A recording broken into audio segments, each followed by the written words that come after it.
బస్సులో ప్రయాణిస్తున్న మహిళలతో మహాలక్ష్మి పథకం అమలుపై ఆరా తీస్తున్న మంత్రి పొన్నం. బీఆర్ఎస్ బీజేపీ నేతలకు బుద్ధి జ్ఞానం ఉందా? కడియం రాజాసింగ్ జ్యోతిష్యం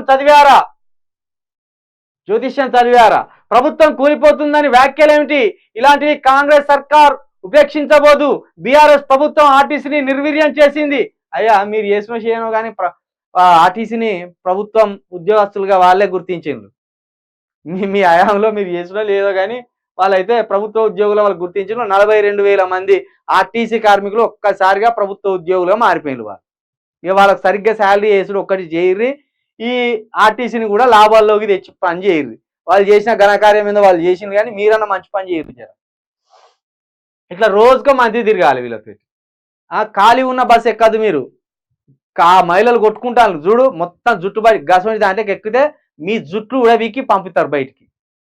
ఇంకో 1000 బస్సులు వేయరు కానీ మీ జుట్లు ఉడబీకి పంపితే వాళ్ళు ఎక్కడికక్కడికి వాళ్ళ గోరతో మిమ్మల్ని గీకితే రక్తాలు వెళ్ళకుండా మీరు బయటకు వచ్చి ఇంకొక 1000 బస్సులు వేయర్రా, పోయి లేడీస్ భరించలేకపోతున్నారు నాయన వాళ్ళ కొట్లాట అనేది మీకు అక్కడికి వస్తుంది. ఇక్కడ మంది లేని దాంట్లో ఎక్కి నిలబడి సీట్లు లేనట్టు నిలబడి పోజ్ ఇచ్చి ఫోటో మంచిగా కొట్టింది అన్నట్టు చూడు.